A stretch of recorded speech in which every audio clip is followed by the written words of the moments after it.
Magandang umaga mga ate ko at mga kuya ko. Maraming salamat sa may kapal at umaga na naman. Kailangan nating gumising para magtrabaho.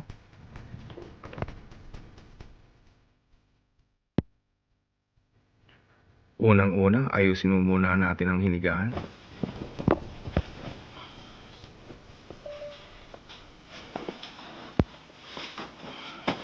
Ganito ang ginagawa ko bago ako pumasok sa trabaho. Mag-unat-unat para magising ang mga dugo para hindi antukin sa trabaho.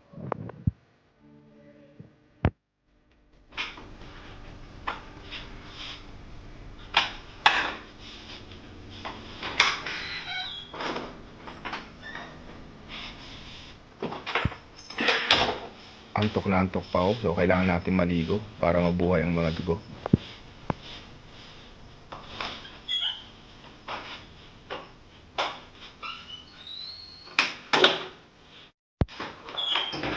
Ihanda at ikondisyon para fresh na fresh ang katawan.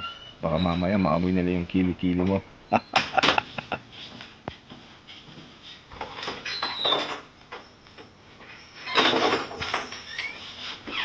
All charge na ako mga tikoy at ihanda na natin ang baon natin para may kakainin tayo mamaya sa trabaho natin pag lunch.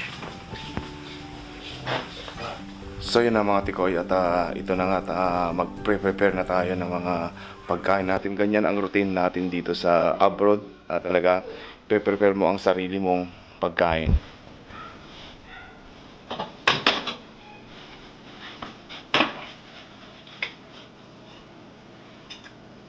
Yan ang babaunin natin. So, walang nagbre-breakfast dito.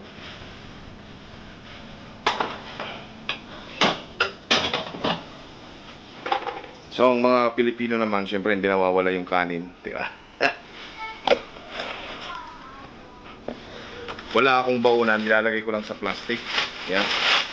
Ganyan ang buhay Amerika. Plastic lang yan ang baunan natin, ha?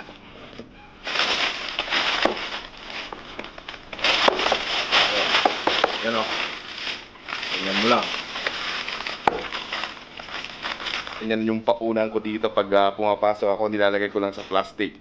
So, yun na nga mga tikoy at ayun na, paalis na tayo dito sa bahay. And yes, samahan nyo ako sa biyahe.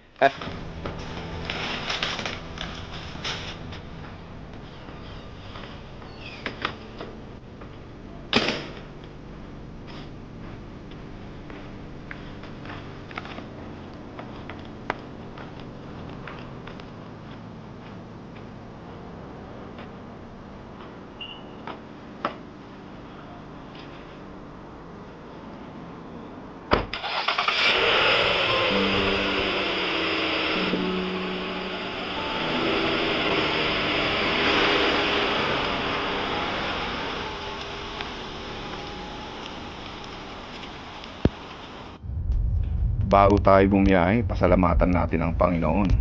Isipin natin ang kaligtasan, hindi lang sa sarili, pati ang mga mahal sa buhay na naghihintay sa atin.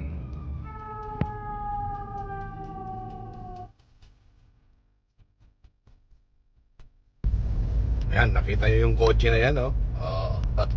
Meron tayong kotseng nakitang maganda. Ito ay isang Corvette.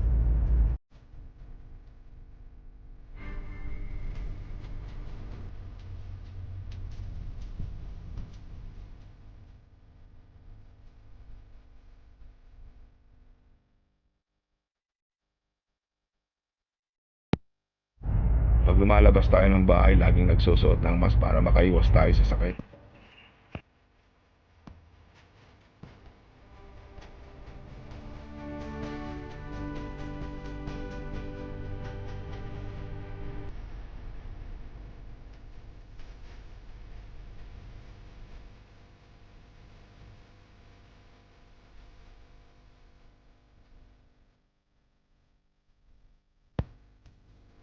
Yan, malapit na ako sa trabaho ko. Yung building na yan, dyan ako pumapasok. Ang trabaho ko ay isang machine specialist or machine operator. Matagal na ako nagtatrabaho dito.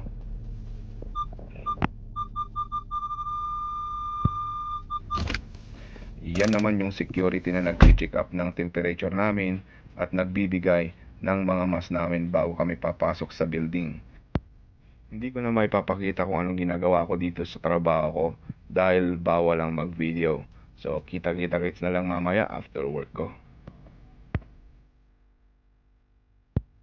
So yan na mga tikoy, at tapos na naman ang isang araw natin sa trabaho. Ayan na nga, uwian na. Ito yung pinakahihintay natin after work. Maganda na ang pakiramdam at sobrang init na, kaya tanggalin natin ang jacket natin. Tara na, uwian na.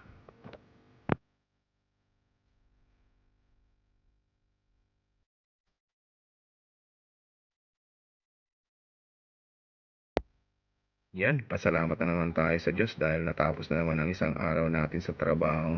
Napakaganda na ng pakiramdam at makakauwi na tayo at makaka-relax.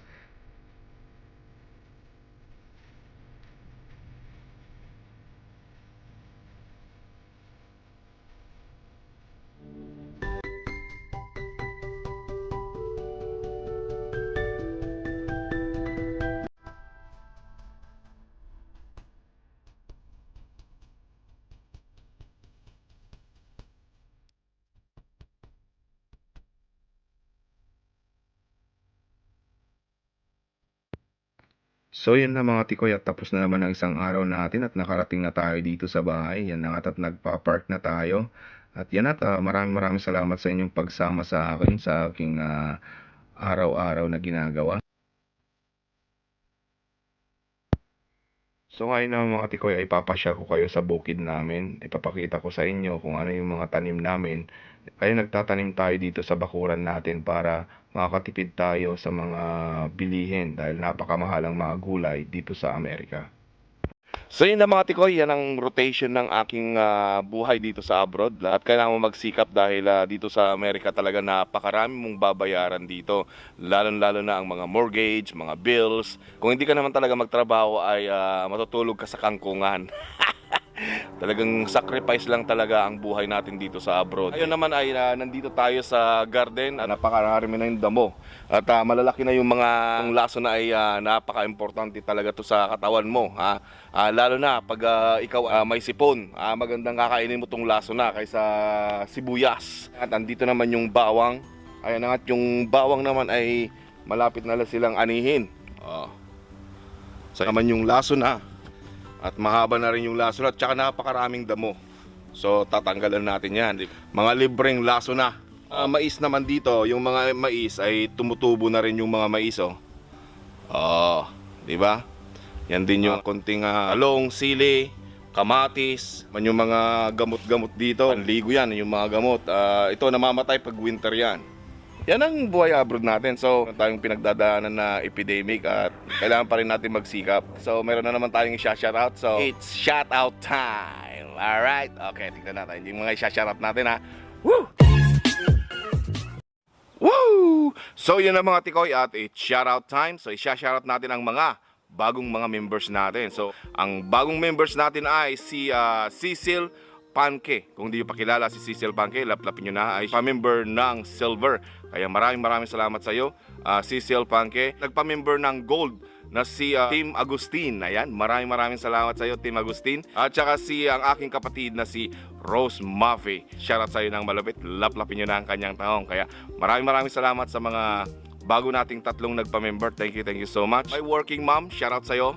Gemini Vlog, shoutout din sa'yo. Ati Life of MC, shoutout din sa'yo. Yen Vegas, shoutout din sa'yo. Ayan, kung di pakilala si Yen Vegas, ito ay baguhan lang na live streamer pero very supportive to. Kaya laplapin nyo si Yen Vegas. And shoutout natin naman yung mga nagko-comments.